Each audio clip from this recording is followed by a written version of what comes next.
ৰূপহীহঁতৰ লাওখোৱাত Morrell পুলিচিঙৰ ঘটনা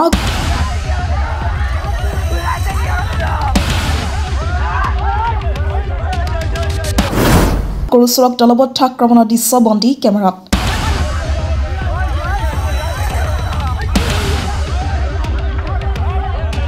ৰূপহীহঁতৰ লাওখোৱাত Morrell পুলিচিঙৰ ঘটনা আইন হাতত তুলি লৈ গৰু চোৰক গণপ্ৰহাৰ একাংশৰ নিশানিচ লাওখোৱাত অতুল মণ্ডল নামৰ লোকজনৰ ঘৰত গৰু চুৰি কাৰ্য সংঘটিত কৰি থকা অৱস্থাতে ৰাইজৰ ৰোষত পৰিল চোৰ চোৰক দলবদ্ধ আক্ৰমণৰ শিহৰণকাৰী দৃশ্য বন্দী হৈছে কেমেৰাত ৰাইজৰ ৰোষত পৰা চোৰটো 10 নং কাঠপাৰাৰ মেহেদি আলম বুলি জানিব পৰা গৈছে ঘটনাস্থলীত আমবাগান আৰক্ষী উপস্থিত হৈ ৰাইজৰ ৰোষৰ পৰা চোৰটোক উদ্ধাৰ কৰি চিকিৎসালয়লৈ প্ৰেৰণ কৰে বৰ্তমান চোৰটো নগাঁও মেডিকেল কলেজৰ হাস্পতালত আইচিইউত সম্প্ৰতি জীৱন মৃত্যুৰ সৈতে যুঁজি আছে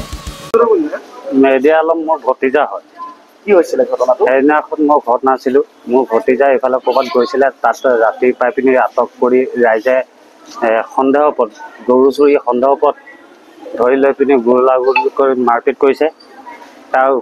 তাৰ ভিতৰত যদি মোৰ ভতিজা দোষী হয় তাক শাস্তি দিয়ক আমাৰ ক'ব লগা একো নাই কিন্তু বিনা কাৰণত বা কিবা মানুহৰ ওপৰত সন্দেহ কৰি এজনক সন্দেহ কৰি এনেকৈ মাৰপিট কৰিব সেইটো কেতিয়াও গ্ৰহণ কৰা নহয় মোৰ তৰফৰ পৰা মই কম তাৰমানে কি আমাৰ প্ৰশাসন আছে প্ৰশাসনৰ ওপৰত আমি এৰি দিছোঁ তেওঁলোকে যদি কিবা অন্যায় পাইছে তাক ধৰি লৈ পিনি প্ৰশাসনক চমজাই দিব লাগে সেইটোৱে তেওঁলোকৰ কৰ্তব্য আছিলে এনেকৈ মানুহক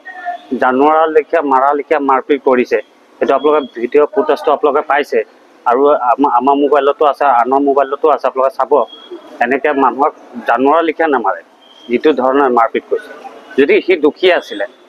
ধৰক ধৰি পিনি লৈ আপোনালোকে আইনত চমজাই দিয়ক আইন আছে আইন প্ৰশাসন কিহৰ কাৰণে আছে যদি দুখী আছে তেওঁক থানাত চমজাই দিয়ক তাৰপিছত আইন মতনে সি দুখীত শাস্তি পায় সেইটো আইন আদালতে কৰিব আমি কৰা মানুহৰ অধিকাৰ নাই মই সেইটোকে আইন হাতত তুলি লৈ মাৰপিট কৰিছে সেইটোতো কেতিয়াও সেইটো লাওখা বুলি কয় নিজ লাওখা বুলি কয় তাৰপিছত মই আহি যেতিয়া গম পালোঁ এতিয়া পেচেণ্টজন ইমাৰ্জেঞ্চিত দেখিছে আপোনালোকে ইমাৰ্জেঞ্চিত আছে তাৰপিছতে ল'ৰাটোক মাত বোল কৰিবলৈ পৰা নাইকিয়া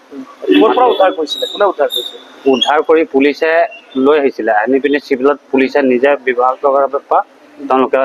চিভিলত তেওঁলোকৰ দায়িত্বতে কাম কাজ কৰি আছিলে এইটো প্ৰকৃততে চুৰি কৰিছিলে চুৰি কাৰ্যক আপোনালোকে সমৰ্থন কৰে নে চুৰি কাৰ্যক আমি সমৰ্থন নকৰোঁ যদি আছিলে কিবা আছিলে আপোনালোকে তদন্ত কৰক তদন্ত কৰি যিটো দুখী আছে তাক শাস্তি যিটো কৰিব লাগে আইনৰ আওতাত আনি পিনি তাৰপৰা কৰিব লাগে গতিকে আহ্বান জনাব চৰকাৰ মই চৰকাৰ আৰু প্ৰশাসনক জনাম আপোনালোকে অতি সোনকালে যিখিনি মানুহ আছে তেওঁলোকক সোধ-পোছ কৰি যিটো আইনৰ আওতাত আনি পিনি যিটো দুখী আছে তাক শাস্তি দিয়ক আমাৰ ক'ব লগা একো নাই এফআইআৰ মই কৰা নেকি আজি গধূলিৰ ভিতৰতে মই এফআইআৰখন দি দিম থানাত কি নাম আছিলে ল'ৰাজনৰ নাম আছিলে মেহেদি আলম কোন থানাৰ পুলিচে উদ্ধাৰ কৰিছিলে আমবাগান থানাৰ পুলিচে উদ্ধাৰ পূৰ্বত চুৰি কাৰ্যত মানে কি তাক হেৰি কৰিছিলে নেকি এটা কেছ আছিলে তাৰ আগত কিন্তু তাৰ ওপৰতে আৰু নাছিলে না ল'ৰাটো কেৰেলাত আছিলে কেৰেলাৰ পৰা আহি পিনে এইকেইদিন ঘৰতে আছিলে আকৌ যামগৈ বুলি কৈছিলে তাৰপিছত মই গাড়ী চলাওঁ মই অ'টোত ঘূৰি থাকোঁ আহি পাওঁতে গম পালোঁ এনেকুৱা কেছটো গম পালোঁ বৰ্তমান ক'ত আছে ল'ৰাটো এতিয়া চিভিলত আছে মুকলি চিভিলত আছে আই চি ইউত আছে ল'ৰাটো মানে কি বহুত সংকট তাতে মানে কি আপোনালোকে যিটো আইনৰ হাতত আনি পিনি যিটো চাব লাগে সেইটো আমাৰ প্ৰশাসনৰ ওপৰত দাবী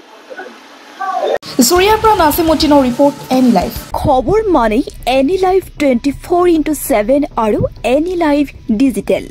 যিকোনো খবৰৰ বাবে যোগাযোগ কৰক 9387734920 আমাৰ এই নম্বৰত।